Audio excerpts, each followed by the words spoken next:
नमस्कार, प्रणाम सबको, बहुत बहुत प्यार। देखिए छोटी सी लौकी और साथ में उसके फूल हैं। और ये हो गई है दूसरी लौकियाँ बहुत बड़ी बड़ी। देखिए कितनी बड़ी साइज़ की लौकी हो गई है ना हमारे यहाँ। बेल देखिए लौकी की। ये देखिए हमारा घर है और हमारे घर के नीचे जो हमारा खेत है ना, उसमें है ये माल्टा का पेड़।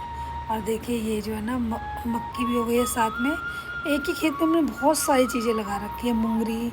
और ये देखिए हरी मिर्च। हरी मिर्च हमारे यहाँ बहुत अच्छी और बहुत ज़्यादा हो रखी है।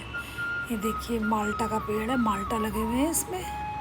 अभी थोड़े हरे हैं, जैसे अब धूप तेज़ पड़ेगी ये पक जाएंगे। उसमें देखिए बेल लगी हुई है लौकी की, कितना सुंदर लौकी लग रही है।